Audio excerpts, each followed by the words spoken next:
Olá, colegas técnicos administrativos em educação. Estamos aí nesse período de greve, né? Não tivemos aí uma resposta muito positiva por parte do governo, mas isso tem um contexto. E é importante a gente, como categoria, analisar o contexto de tudo o que está acontecendo ao redor das nossas negociações para a gente entender um pouco também as escolhas do governo e poder avaliar se elas são equivocadas ou não. Então hoje vou trazer para vocês aqui uma análise de conjuntura muito bem feita por um professor que é doutor em História pela UFG, né? Ele é docente do Instituto Federal do Paraná, IF de Jacarezinho, Rodolfo Fiorucci. Ele fez uma análise de conjuntura que é muito importante para nós técnicos avaliarmos, né, a situação que a gente está vivendo e poder aí compreender melhor o cenário, até para ver onde as nossas cobranças podem ser realizadas, até onde podemos ir e até que ponto estamos sendo injustiçados. Eu vou deixar o link na descrição desse vídeo da chamada dele completa e do texto dele completo para que vocês possam ler, mas é muito interessante a gente fazer essa análise. Vamos lá. Ele começa assim: a PEC dos Marajás e a greve na educação federal. Né? Sindicatos precisam direcionar as suas críticas não só às escolhas políticas equivocadas do governo, mas aos deputados e aos senadores que mandam no orçamento. Aí aqui tem uma imagem aqui, né? E aí ele começa assim: a Comissão de Constituição e Justiça do Senado Federal aprovou com 18 votos favoráveis e 7 contrários a PEC dos Marajás, ou do quinquênio do serviço público, que permite a elite do serviço público ultrapassar o teto constitucional de remuneração. Ou seja, a comissão responsável por defender as limitações constitucionais aprovou uma violação à Constituição para fins de beneficiar as categorias privilegiadas do serviço público, que é importante saber é a minoria, pois a média salarial do serviço público é de quase R$ 4.000, mas esses apaniguados pela PEC já recebem bem mais de 50 mil mediante a penduricalhos.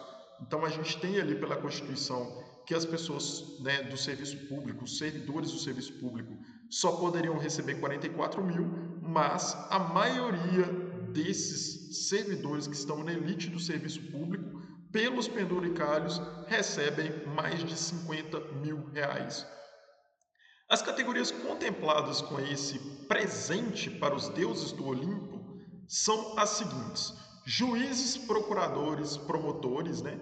Advogados públicos dos estados e do Distrito Federal, delegados da Polícia Federal e membros dos tribunais de conta. É de fato uma tsunami no orçamento, como classificou o senador Jacques Wagner do PT, pois implicará em mais de 40 bilhões aos cofres públicos, isso na mesma semana em que a mídia e o mercado financeiro criticam o governo federal por rever a meta fiscal.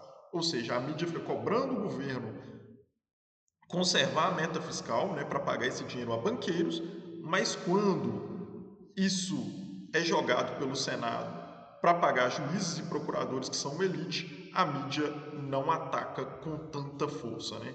Ou seja, nos andares de cima se ignora o sequestro do orçamento público para privatizá-lo a algumas categorias, mas ao mesmo tempo critica-se o governo por rever a meta fiscal. Como cumprir meta fiscal com as pautas bombas do Congresso, deputados e senadores minando as finanças do governo? Pois é, né? Isso que a mídia deveria se questionar, mas ela não se questiona quanto a isso. É importante esclarecer para a sociedade que magistrados e a maioria dos cargos de Estado ligados a funções judiciais já recebem mais do que o permitido pelo teto constitucional, pois o teto limita apenas salário, deixando de fora outros ganhos, como verbas indenizatórias, o que faz com que quase todos os juízes recebam bem mais do que 50 mil reais por mês, alguns ultrapassando a casa das centenas de milhares de reais. Teve juízes aí recebendo 800, 900 mil reais por mês, né? Uma procura rápida na transparência pública revelará isso para os curiosos. Estamos criando dentro do serviço público a categoria dos céus, cargo de dirigente máximo de grandes empresas, dentro dos cargos públicos, mas que não se limita a um dirigente máximo, mas à totalidade de algumas carreiras. É como se, numa linha de produção de uma empresa, todos os empregados recebessem o salário de céus. Alguém cogitaria isso no setor privado? Mas há um problema. O serviço público não pode, não deve funcionar nessa lógica. Não é local para enriquecimento sem limites, o que é válido para o setor privado. Todo ganho de servidor público é dinheiro público e deve ter uma limitação ética e moral. E aqui não está se defendendo salários baixos para as carreiras do Estado, muito menos para as outras, mas existe um teto para isso. Alguém aqui imagina que receber R$ 44.000 por mês deixaria alguém em condições difíceis de sobreviver? Pois é esse o teto constitucional. Além disso, né, gente, só para deixar claro para vocês aí, os juízes têm vários auxílios, tá? Auxílio moradia, por exemplo, deles é de R$ 4.000. Esse auxílio moradia de R$ 4.000 é maior do que recebe 90% da população brasileira, para vocês terem uma ideia de quão absurdo é a injustiça no pagamento de determinados salários de determinadas categorias que são citadas aqui pelo professor como os deuses do Olimpo do serviço público. Não é a maioria, é uma minoria e bem minoria dentro do serviço público, mas que pegam uma fatia gigantesca do orçamento público, impedindo que a gente tenha serviços públicos de mais qualidade e que os servidores que ganham menos e que são a maioria tenham condições de ter um salário mais digno aí no decorrer, inclusive das negociações com o governo, porque toda essa fatia vai para esses grupos que conseguem fazer pressão nos deputados e senadores, eles levam a maior fatia, né? E aí nós mesmos que somos servidores, uma maioria que estamos atendendo ali o público no tete a tete, não recebemos praticamente nada desses valores nas negociações, porque a gente não consegue fazer a mesma pressão que esses grupos conseguem fazer junto ao Congresso Nacional, que é quem manda no orçamento, né? Voltando lá para a análise, né? O professor ele continua o texto dele falando: curioso é, entretanto, a quase inexistência de indignação social. A doença da meritocracia realmente contaminou a mentalidade social, pois imaginam que essas pessoas merecem esses ganhos vultuosos de dinheiro público, pois passaram num concurso disputado. Ao mesmo tempo, estamos vivenciando a greve dos servidores da educação federal, técnicos e professores, com perdas salariais que beiram 50% desde 2016, para os técnicos desde 2012. Nesse caso, há muita crítica, pois a carreira docente é vilipendiada e desprezada pela sociedade, o que justificaria, portanto, baixos salários. Isso revela muito sobre a quase impossibilidade de mudança do país e de seus problemas, pois não há saída a não ser pela educação, e isso já é provado por países que em algumas décadas saíram da extrema pobreza para estarem figurando hoje entre os mais desenvolvidos do mundo, exatamente porque investiram na educação e nos educadores. Finlândia, Coreia do Sul, China, Singapura e etc. Ou seja, a gente só vai evoluir pela educação. Como a educação não é uma prioridade no Brasil, né, e nunca foi, provavelmente a gente tende a nunca evoluir até mudar essa conduta, né? Poucos sabem, isso aqui é extremamente importante, eu tenho colocado isso em todos os meus vídeos, né? Que no serviço público não existe correção inflacionária anual. Eu tenho dito nos meus vídeos que isso a gente precisa deixar muito claro para a sociedade. Isso é muito importante. Os salários ficam congelados por anos até governo e legislativos aceitarem a reajustar salários, sempre abaixo das perdas. Esses dias um pai indagou alguns professores com a seguinte pergunta: mas vocês sabiam quanto ganhariam quando prestaram concurso? Por que fazer greve agora? O pai tem razão. realmente sabiam. No entanto, após anos como docente ou técnico, já não ganham mais o salário para o qual concorreram, com perdas enormes sem reajuste. É concebível perder 30, 40, 50% do salário em alguns anos, com o aumento do custo de vida contínuo e elevado, e não justificar a greve desses servidores? Importante destacar aqui que as perdas salariais da educação se vinculam aos governos Temer e Bolsonaro, e não ao governo Lula, que recompôs a inflação do seu próprio período, mas sem, recuperar as perdas anteriores. A essa parte social e legislativa minando as finanças governamentais, mas também não se pode ignorar que o governo é fazer escolhas. E o governo Lula cometeu equívocos no processo de negociação com servidores públicos federais, especialmente no executivo, né, que é o que lhe cabe. Sem admitir isso, fica difícil até mesmo para o governo entender e planejar seus próximos passos políticos, especialmente em um ano de eleição, né? A gente está entrando aí em um ano de eleição e logo ali em 2026 a gente vai ter outra eleição muito importante para o nosso país. O governo optou por conceder reajuste às carreiras da elite do Poder Executivo, como auditores fiscais e policiais federais, além de reestruturar e reajustar outras carreiras que também estavam defasadas, como IBAMA e FUNAI, com percentuais acima de 40%. Auditores e policiais federais já recebem mais que técnicos e professores, apenas com a graduação. Olha só, um professor com doutorado, ele recebe menos do que essas categorias com um funcionário apenas com graduação. Um professor doutor com dedicação exclusiva, ou seja, não pode exercer mais nenhuma atividade remunerada, no topo da carreira ganha menos que um auditor fiscal, apenas com graduação no início da carreira. Quando a comparação é com os técnicos, o absurdo é ainda maior. Gente, é uma coisa impressionante essa desigualdade no serviço público, né? Um professor doutor, no final de carreira, ganhar menos do que alguém de uma carreira apenas com graduação. É impressionante. Em relação aos servidores da FUNAI e IBAMA, que realmente precisavam de reajuste, vão ultrapassar os ganhos dos técnicos administrativos da educação com doutorado. Educação e saúde são os pontos mais desvalorizados sempre pelos governos, né? Eles alegam que é um grande número de servidores e que isso gera um impacto muito grande no decorrer aí, da explanação. O professor fala sobre isso, né? Outro item que preocupa é que um professor sem dedicação exclusiva em início de carreira na educação federal ganha menos do que o piso nacional da educação.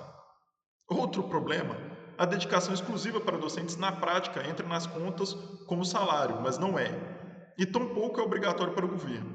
Isso significa dizer que para um professor doutor ter quase metade do salário de um auditor graduado, no mesmo nível de carreira, precisa ter dedicação exclusiva, pois sem a dedicação exclusiva recebe 1/3 do salário do auditor. E detalhe, o auditor, assim como o policial federal, pode ter outro trabalho remunerado na educação e aumentar seus rendimentos mensais. O professor DE não pode, nem mesmo na educação. E reitero, quando a comparação é com o técnico administrativo em educação, fica ainda mais constrangedor. Realmente, fica mais constrangedor, porque o técnico administrativo é a maior categoria do Serviço Público Federal e recebe o menor salário do Serviço Público Federal, que é um valor assim bem abaixo dos professores. Então, isso fica mesmo constrangedor, esse é o termo, né? Alguém aqui tem dúvidas sobre os motivos que levaram a juventude brasileira a não querer mais seguir a carreira na educação?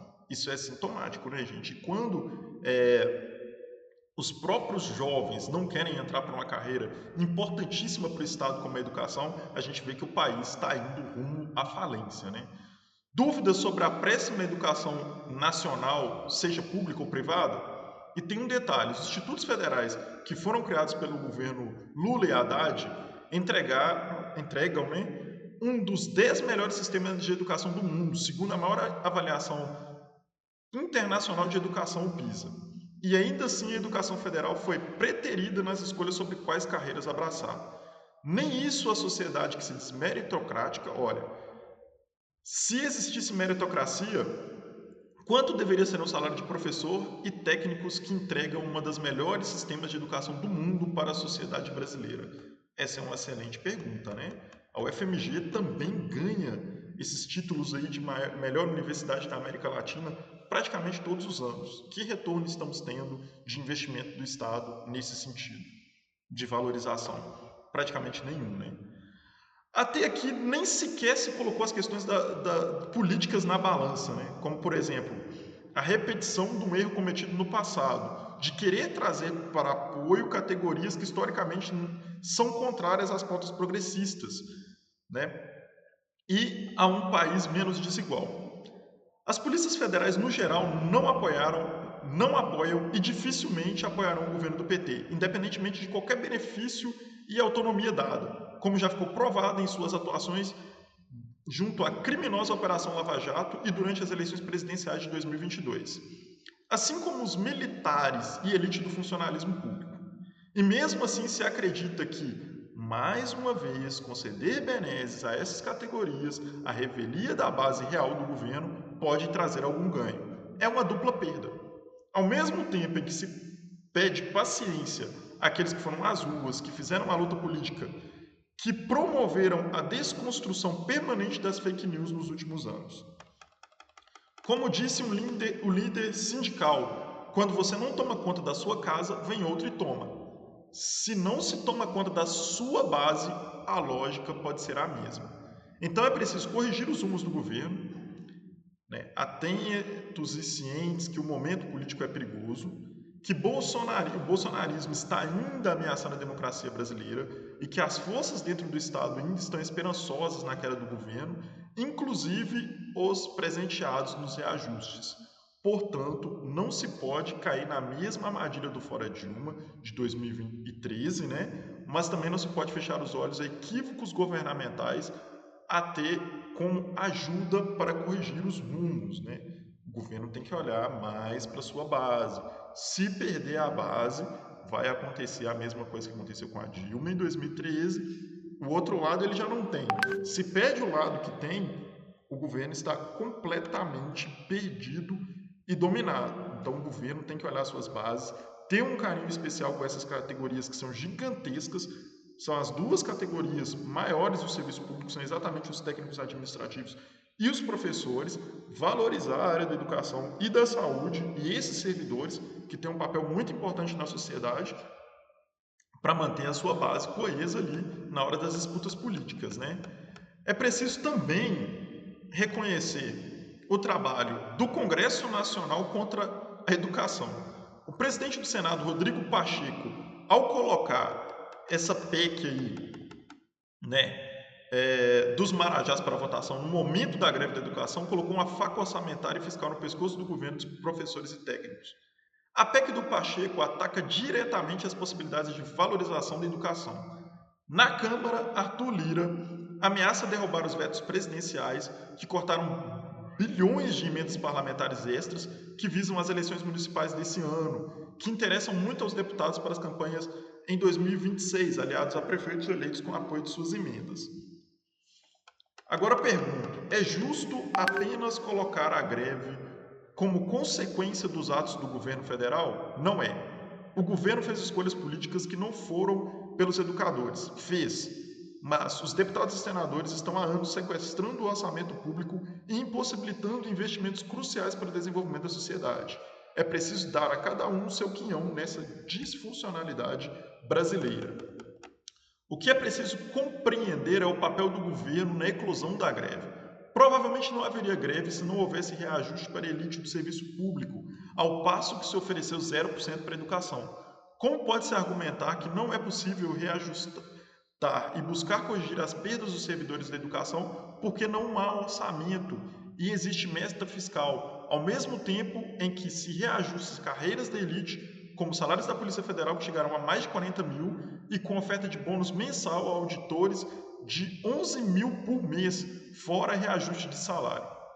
Com indignação, aceitar-se-ia 0% sobre esses argumentos se, e apenas se, não houvesse reajuste para os já com os maiores salários?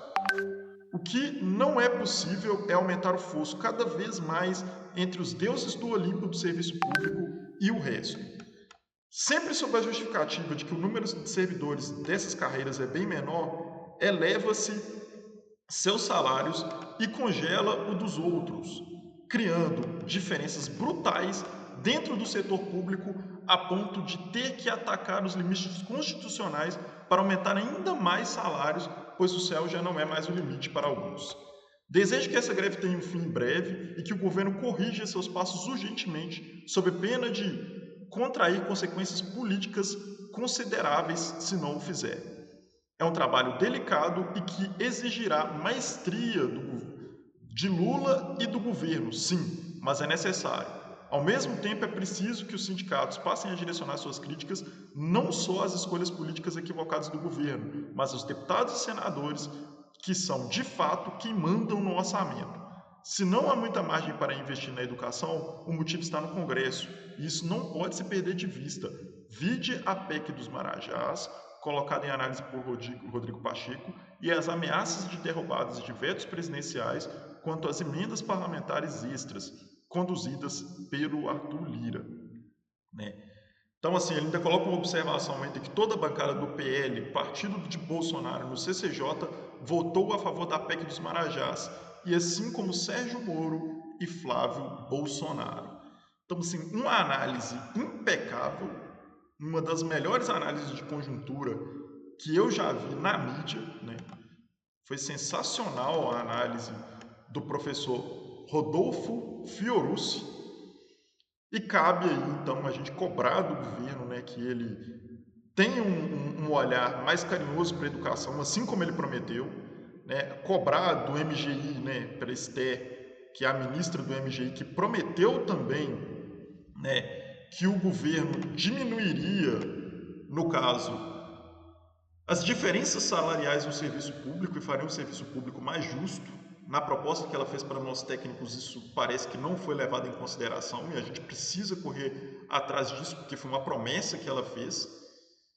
E a gente seguir em frente aí na luta, fortalecendo a nossa greve, fazendo uma análise de conjuntura, né, tanto da greve quanto das questões políticas que envolvem a greve, porque isso são escolhas políticas também, se vai dar aumento a uma carreira ou não, e seguir em frente na luta, pessoal. Bem, essa é a análise, essa é a reflexão, fiz uma análise mais conjuntural hoje, é importante a gente fazer essas análises também, e parabenizar aí o Rodolfo Fiorucci pela análise que ele fez aí, que é uma análise, uma reflexão muito importante para todas as categorias do serviço público federal, especialmente aquelas que ganham menos, como é o caso da educação e da saúde. Bem, pessoal, essa é a análise, essa é a reflexão, né? Para que vocês, caso vocês queiram aí ter outras análises como essa, se inscrevam aí no nosso canal Direto ao Ponto Podcast, que a gente vai lançar outras análises sobre conjunturas políticas e também a nossa carreira aí no decorrer do processo, tá legal? Um grande abraço a todos e até o próximo vídeo.